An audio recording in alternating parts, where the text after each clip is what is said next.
কয়েকজন আসলে দুর্নীতিবাজ।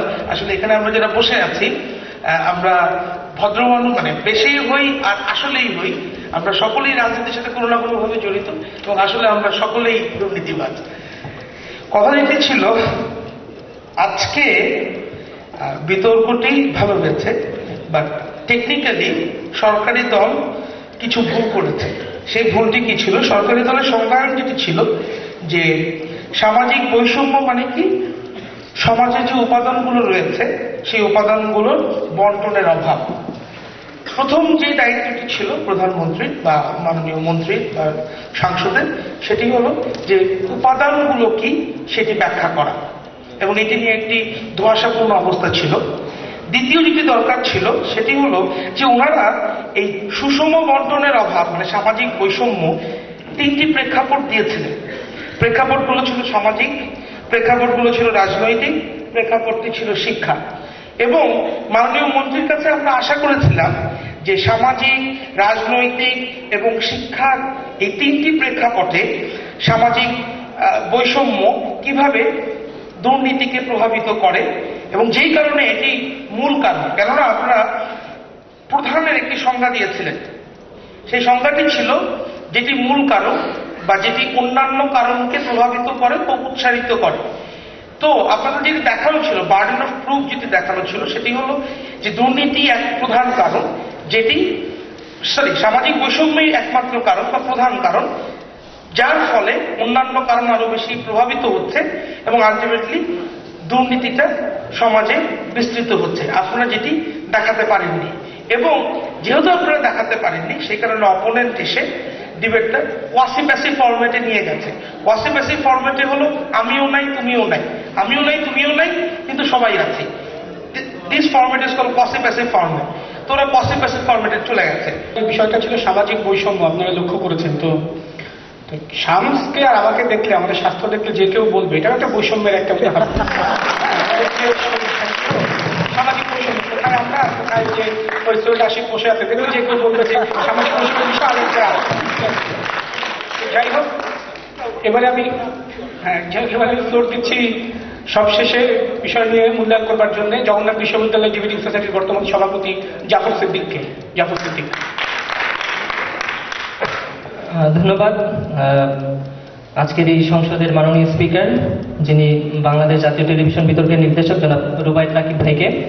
আজকে সরকার দল বিষয়টি অনেক সহজ এবং সোজা ছিল, অযথা এত জটিল করার কোনো কারণই ছিল না। সেটি হচ্ছে যে আজকে বিরোধী দল থেকে বিরোধী দলীয় যিনি উপনেতা ছিলেন তিনি বারবার ধরিয়ে দিচ্ছিলেন, আপনারা যে সংজ্ঞায়ন করেছিলেন ব্যাপক সামাজিক বৈষম্য, সেটি যে সামাজিক প্রতিটি উপাদানের সুষম বন্টন না হওয়া।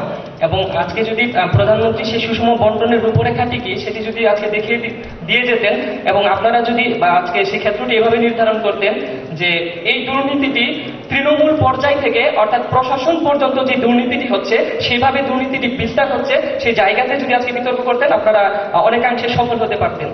আজকে যখন আপনাদের বলা হচ্ছিল এদিক থেকে যে সামাজিক প্রতিটি উপাদান, যে সমাজের প্রতিটি উপাদানগুলি কি, পরিবার, প্রতিষ্ঠান এবং সেখানে শিক্ষা, স্বাস্থ্য ইত্যাদির কথা এসেছে। পরিবারে আজকে দুর্নীতিটা কিভাবে হচ্ছে বা সমাজে বা প্রতিষ্ঠানে কিভাবে হচ্ছে। এখন দেখুন, আজকে আপনারা বিষয়টা ছিল যে বাংলাদেশের দুর্নীতি বিস্তার, এবং এই বিস্তারের সংজ্ঞায়নটি আপনারা করেননি। আপনাদের সংজ্ঞানের অনেক ফাঁক করছিল আজকে, বিরোধী দল যেটি ধরতে পারতো।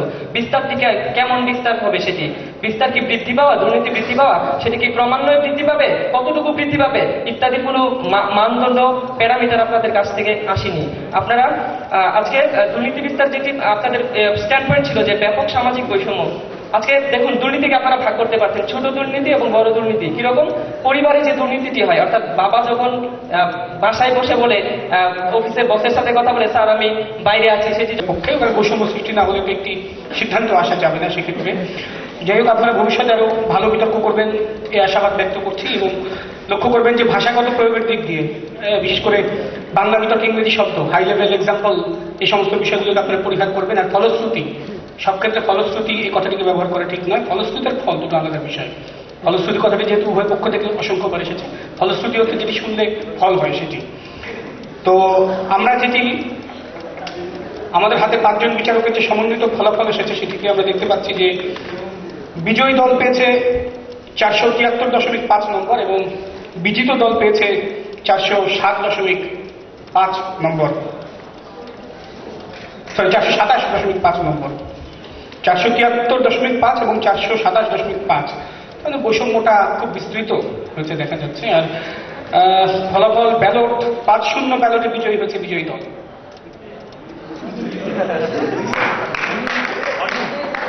আমি বলছি বিজয়ী দল বিজয়ী হয়েছে 5-0 ব্যালটে, আমি তো বলছি ভোট দল। এবং বিজয়ী দল হচ্ছে আজকের হাউসের বিরোধী দল। সকলকে ধন্যবাদ। আজকের অধিবেশন এখানে মুক্ত ঘোষণা করছি।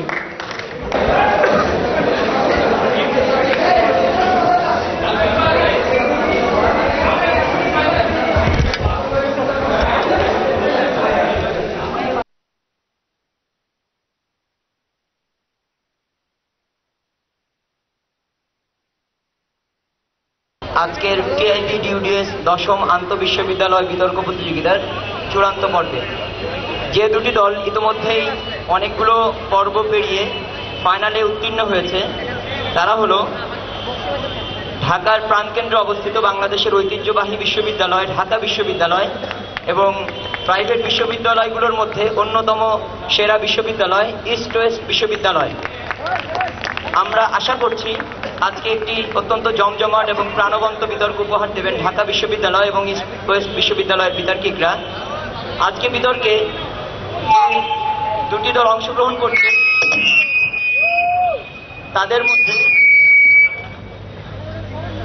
তাদের মধ্যে যারা বিতর্কে অবতীর্ণ হচ্ছেন সরকারি দল হিসেবে রয়েছেন ইস্ট ওয়েস্ট বিশ্ববিদ্যালয়ের আবদালুর রহমান সাদি, তিনি প্রধানমন্ত্রীর ভূমিকায় অবতীর্ণ হবেন। আহমেদ ফজলে রাব্বি তিনি মন্ত্রীর ভূমিকা অবতীর্ণ হবেন এবং তাসনিম নাইম খান তিনি অবতীর্ণ হবেন সংসদ সদস্য হিসেবে। এবং বিপক্ষ দল ঢাকা বিশ্ববিদ্যালয়ের বিতর্কিকরা হলেন গালিব ইবনে আনোয়ারুল আজিম, ইকবাল হাসান এবং রিয়াসাত আজিম। দুটি দল ইতিমধ্যেই সংসদ অধিবেশনে উপস্থিত হয়েছে এবং আজকে এই সংসদে স্পিকারের দায়িত্ব পালন করবেন ঢাকা ইউনিভার্সিটি ডিবেটিং সোসাইটির সম্মানিত সাবেক সভাপতি রাশেদুল আলম রাসেল। এবং বিচারক হিসেবে উপস্থিত রয়েছেন যারা এবং একই সাথে আন্তর্জাতিক পর্যবেক্ষক হিসেবে যারা উপস্থিত থাকবেন তারা হচ্ছেন টিএসসির সম্মানিত পরিচালক আলমগীর হোসেন এবং ইফতেখারুজ্জামান, তিনি টিআইবির নির্বাহী পরিচালক। দুজন আন্তর্জাতিক পর্যবেক্ষক আজকে একই সাথে বিচার কার্য এবং বিতর্ক শেষে মূল্যায়ন করবেন সামগ্রিক বিষয়ের উপরে। এছাড়াও যারা বিচারক হিসেবে উপস্থিত থাকবেন তাদের মধ্যে রয়েছেন দেবাশিস রঞ্জন সরকার ঢাকা বিশ্ববিদ্যালয়ের কৃতি বিতার্কিক, আলামিন চৌধুরী সুমন সাবেক সভাপতি ডিইউডিএস, রকিবুল ইসলাম রাকিব সাবেক সাধারণ সম্পাদক ঢাকা ইউনিভার্সিটি ডিবেটিং সোসাইটি এবং শিউলি আফসার কৃতি বিতার্কিক ঢাকা বিশ্ববিদ্যালয়। আমি মাননীয় স্পিকারকে বিচারকদেরকে সঙ্গে নিয়ে আসন গ্রহণ করবার জন্য অনুরোধ করছি। উন্নয়নকে কাঙ্ক্ষিত লক্ষ্যে পৌঁছাতে দেয়নি।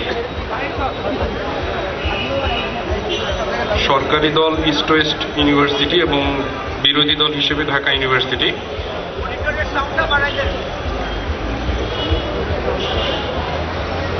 আমি মাননীয় প্রধানমন্ত্রী আবদালুর রহমান সাদি আপনাকে আহ্বান জানাচ্ছি প্রস্তাবটি সংসদে উত্থাপন করবার জন্য।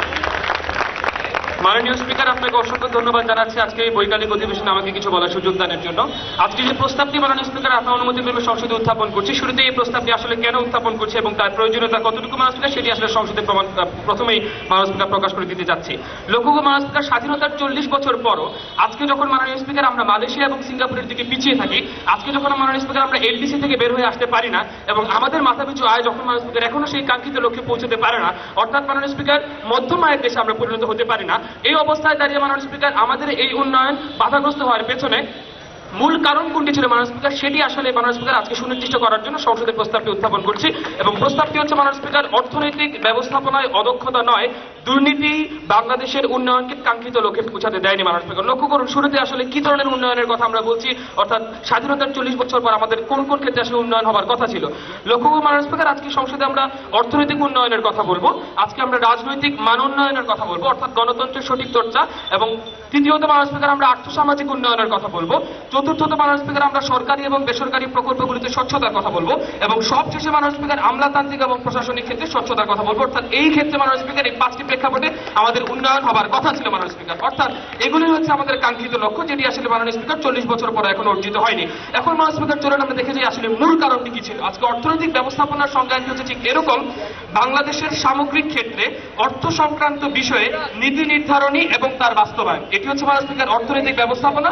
এবং অদক্ষতা হচ্ছে মাননীয় স্পিকার দক্ষতার অভাব, এবং নয় মাননীয় স্পিকার অর্থাৎ দক্ষতার অভাব নয়।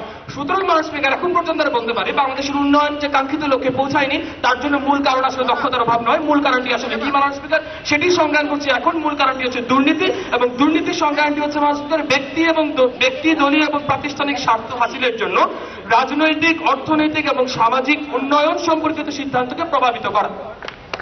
সুতরাং মাননীয় স্পিকার শুরু থেকে শেষ পর্যন্ত সংজ্ঞানটিকে যদি এক বাক্যে বলতে চাই, 1,47,570 বর্গ কিলোমিটার এই স্বাধীন সার্বভৌম ভূখণ্ডে যে উন্নয়নটুকু হওয়ার কথা ছিল এই 5টি প্রেক্ষাপটে, সেটি আসলে অর্জিত হয়নি কেন।